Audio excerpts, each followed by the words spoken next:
Have you ever felt that heavy weight? Maybe it's a grudge you're holding on to, or perhaps that feeling of self-blame you just can't quite shake? Or even the sting of something someone said years ago still kind of echoing. Exactly. It's like carrying this emotional baggage around, isn't it? And honestly, most of us know that feeling. We carry something. Hmm.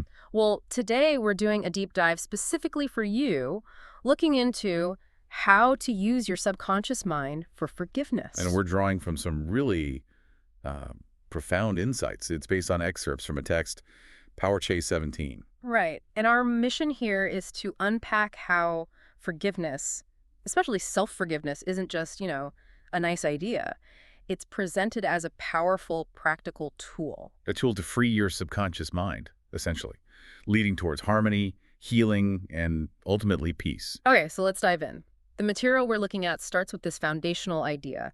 Life, or what it sometimes calls God, is described as a principle. Yeah, a principle. It's not personified in the way we might usually think. It's described as this unconditional flow, expressing itself through you, as things like harmony, peace, beauty, joy, abundance. And this is called the will of God, or maybe the tendency of life, like an inherent positive current that's always moving. So if that's the natural state, what goes wrong? Well, that's where the text gets really interesting. It explains that when we set up mental resistance, maybe through negative thinking or accusations, even blaming a higher power for suffering or sickness, Okay. it creates what it calls emotional congestion, like a blockage. Right. And this congestion gets tangled up in the subconscious mind, which then leads to negative outcomes, negative conditions in our lives. So it's not coming from outside. The material is very clear on this. It basically says God, or life, has nothing to do with unhappy conditions.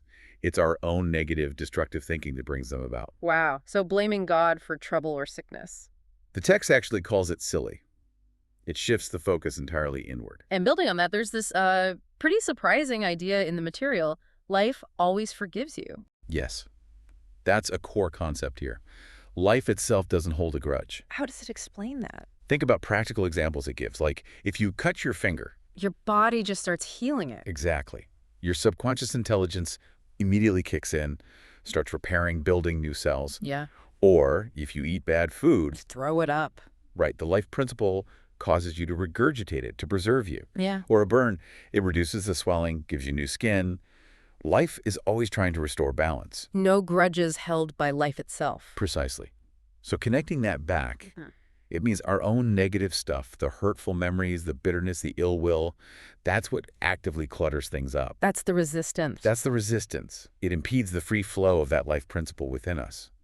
It hinders our natural state, which should be health, vitality, harmony, peace. That really reframes it, doesn't it? It's not an external force punishing us, but our own internal state creating blockages. Right. And the source takes this further, connecting it to how we end up punishing ourselves. Can you maybe share how this self-punishment actually looks, according to the text? Yeah, there's this really vivid case study. A man who worked like crazy, often until 1 a.m. Thinking you should be praised for it, right? Exactly. But he was suffering blood pressure over 200, riddled with guilt. So what was going on there? Well, the expert in the source saw this obsessive work not as diligence, but as unconscious self-punishment. Something was eating him inside. And what was it? Deep guilt over cheating his deceased brother years before. He was basically punishing himself without even realizing it consciously. Wow. Okay, so this leads to a really key point in the material, doesn't it? About where suffering actually comes from. It does. It stresses that suffering isn't like divine punishment. It's the subconscious mind's reaction to our own negative and destructive thoughts. It uses some analogies, right? Like electricity. Brilliant ones. Yeah. Yeah, electricity isn't inherently good or evil. It depends how you use it. Light a home or burn down a building. Same force, different application. Right. Or chemistry, the laws are neutral, and the text says something powerful. The only sin is ignorance of the law, and the only punishment is the automatic reaction of man's misuse of the law. So it's about understanding and aligning with these principles. For the man in the case study, the realization was transformative. He understood he wouldn't shoot his brother now. He saw his self-condemnation for what it was hell, meaning bondage, restriction. And forgiveness. Forgiveness was heaven, harmony, and peace. The text literally says the explanation was the cure. His blood pressure normalized, the guilt lifted. Just from that shift in understanding. It shows how directly our internal state impacts our physical reality. Okay, so self-forgiveness is crucial for releasing that self-inflicted punishment. What about forgiving others? The material suggests that's often linked, maybe even a prerequisite. It absolutely does. Yeah. There's another quite dramatic case shared, a man who had murdered his brother 15 years earlier in Europe. Wow. And he was tormented, living in anguish, convinced God would punish him. Understandable, given the circumstances. How did the expert approach that? With a really unique perspective, pointing out that physically he wasn't even the same person. Scientists say our cells change completely over time, about every 11 months, apparently. Right, the physical body renews. But more importantly, mentally and spiritually, he was a transformed man. He was now full of love, goodwill, actively helping people. So the person who committed the crime... The expert essentially said that old man was mentally and spiritually dead. So by condemning himself now, he was condemning an innocent man, the new person he had become. That's a radical way to look at it. It had a profound effect, lifted a huge weight. It aligns with that idea, from Isaiah about sins becoming white as wool. A total transformation is possible. That's incredible. So let's connect this directly to our well-being, our physical health. What does the source say about the impact of not forgiving others? It really emphasizes the mind-body connection. It points to psychosomatic medicine, stressing how things like resentment, condemning others, remorse, hostility, these are often the root causes behind a whole range of illnesses. Like what? Oh, it mentions things from arthritis to even cardiac disease. Serious condition. Very. The text describes these negative emotions as creating inflamed and festering wounds in their subconscious minds. Strong language. So what's the remedy then? Forgiveness. It says the only way is to cut out and discard their hurts through forgiveness. It explicitly states, forgiveness of others is essential to mental peace and radiant health. And it makes a strong claim there. You can't fully forgive yourself until you forgive others first. That's the sequence it suggests is often necessary. You have to clear that external resentment to really access deep self-forgiveness. Okay, but what does forgive actually mean here? Because sometimes people think it means you have to, be friends with the person again or condone what they did. That's a really important clarification the text makes. It says, no, forgiveness doesn't necessarily mean you have to like them or even associate with them. So what is it then? It defines forgiveness as love in action. But love here means simply wishing the other person, genuinely wishing them health, happiness, peace, joy, all the blessings of life. That's that internal wish. Just that internal shift. And interestingly, it calls this act selfish. Selfish? How so? Because what you wish for the other, you are actually wishing for yourself. It comes back to that core idea. As you think and feel, so are you. So by wishing them peace, you're cultivating peace within yourself. Exactly. It's an internal process with direct benefits for you. Okay, this sounds powerful. How do we actually do it? Does the text give a practical method? It does. It lays out a specific technique of forgiveness. Let's hear it. Okay, it involves sitting quietly and affirming, I fully and freely forgive name of offender. You release them, mentally and spiritually. You forgive everything connected with the matter completely. And then you declare, I am free and she is free. It is a marvelous feeling. It is my day of general amnesty. A day of general amnesty. I like that. And then, crucially, you extend that wish, health, happiness, peace, and all the blessings of life, first to the specific person, and then mentally include everyone who has ever hurt you. A blanket forgiveness wish. Yes. And then comes what the author calls the great secret of true forgiveness. What's the secret? Once you've done this sincerely, you don't need to keep repeating the whole prayer. Oh. Instead, whenever the person or the hurt pops into your mind, you just simply wish them well. Just think, peace be to you. And that's enough. Apparently so. The text suggests you'll find the thought comes back less and less often until it just fades away. That sounds manageable.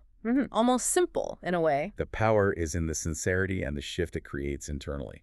I imagine, though, some people might wonder, did it work? Have I really forgiven them? How do you know for sure? The source offers something called the acid test, right? Yes, the acid test for forgiveness. It's quite revealing. So what is it? It asks you to imagine hearing some wonderful news about someone who really wronged you, someone who cheated you or defrauded you. Okay.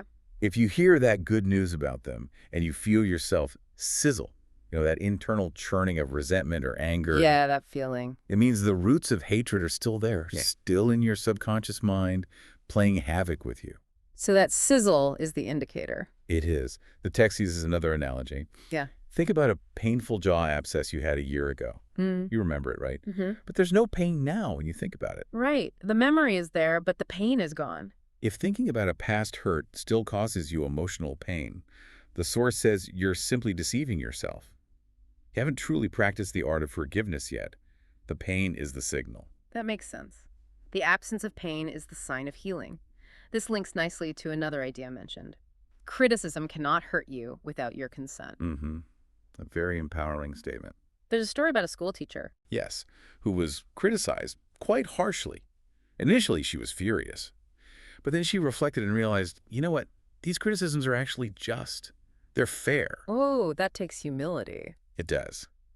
But she saw the feedback not as an attack, but as a blessing, a marvelous corrective. It spurred her to take a public speaking course, improve herself, and she even ended up thanking the critic. Wow. Turning criticism into fuel for growth. It shows that internal mastery, choosing your reaction. Okay, but what if the criticism isn't true? What if it's completely unfair? How do you handle that without getting sucked into negativity? The advice then is to be compassionate. Compassionate towards the critic. Yes. Recognize that the person criticizing unfairly might be, as the text puts it, psychologically ill, just pouring out their own resentment because maybe a psychological boil had been hurt. So see their criticism as a reflection of their pain, not yours. Exactly. And the recommended response: pray for their peace, their harmony, their understanding. Don't engage with the negativity. Because ultimately, You cannot be hurt when you know that you are master of your thoughts, reactions, and emotions. It goes back to that internal control. you really see that mastery in some of the examples, like the bride-to-be whose fiancé just didn't show up on the wedding day. Incredible story. Instead of melting down, which would be understandable, Totally. she apparently shed a few tears and then stated with faith, I prayed for divine guidance. This might be the answer for he never faileth. Wow.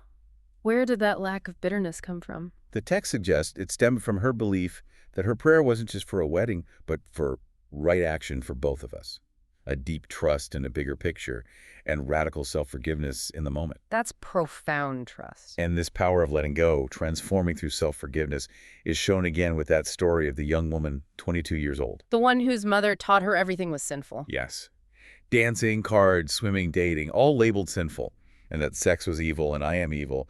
She was just consumed by guilt, totally brainwashed. How did she break free? Over about 10 weeks, according to the source, she learned about how the conscious and subconscious mind work. She began to understand these were just false beliefs imposed on her. And she managed to shed them. Completely. Yeah. She started living a wonderful life, embracing things she'd been forbidden, eventually found a loving partner. It really highlights the meaning the text gives. To forgive means to give for. Give for. To give up false beliefs for the truths of life.